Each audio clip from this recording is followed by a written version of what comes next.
Et coucou, j'espère que vous allez bien. Donc aujourd'hui, on se retrouve pour ma nouvelle rubrique qui s'appelle Breaking News Scrapbooking. Et aujourd'hui, c'est le premier épisode car on est fin février. Donc aujourd'hui, je me suis dit que j'allais vous partager une astuce en rangement pour la scrap room. Moi, c'est une astuce que j'utilise depuis un bon moment maintenant. Et franchement, pour mon rangement, c'est juste parfait. J'en avais parlé l'année dernière dans un vlog, mais brièvement. Mais je vous ai pas donné de lien, ni de photos, ni quoi que ce soit. Car je vous ai dit que j'allais tester d'abord ça, avant vraiment de vous en parler. Et je me suis dit que c'était l'occasion de vous en parler.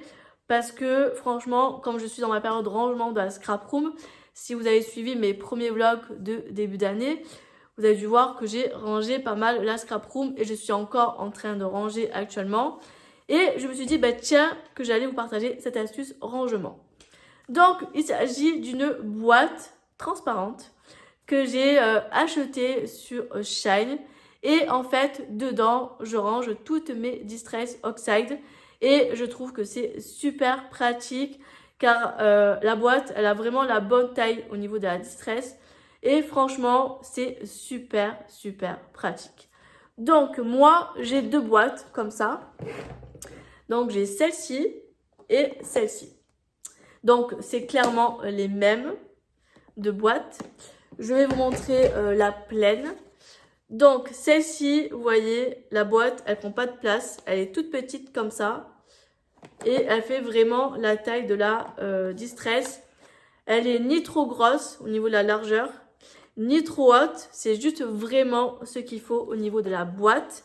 D'ailleurs, les deux boîtes, je les empile une sur l'autre, vous voyez, comme ça.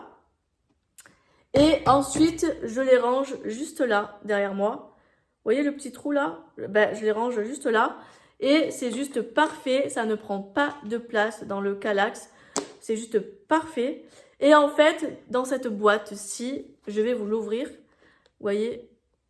Tac, et ensuite vous ouvrez, vous refermez comme ça et vous reclipsez et vous avez la petite anse si vous voulez la transporter. Donc ça c'est super pratique et quand vous ouvrez, vous avez toutes vos Distress qui sont répertoriées puisque là vous voyez j'ai mis toutes les étiquettes. Bon, il y en a qui sont un peu à l'envers parce que quand j'ai collé ça, j'ai mal calculé mon coût, mais bon, c'est pas très grave. Le principal, c'est qu'elles ont des étiquettes.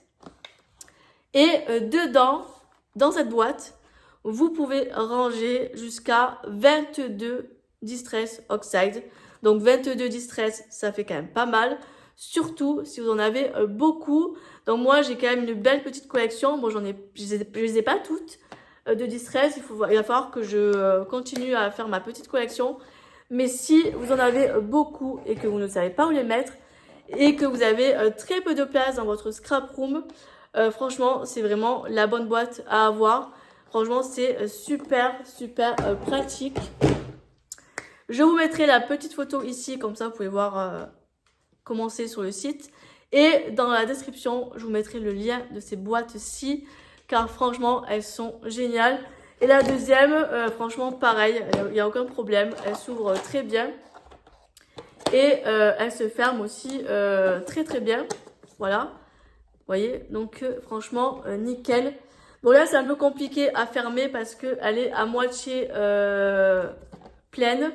Et c'est vrai que dans l'autre, comme elle est vraiment bien remplie, la boîte, du coup, elle se durcit un peu plus. Au début, comme elle est un peu vide, elle a du mal à fermer. Mais une fois qu'elle est bien remplie, il n'y a aucun souci. J'espère que ce premier épisode de cette nouvelle rubrique vous aura plu. Et puis nous, on se retrouve fin mars pour le prochain épisode. Bye bye!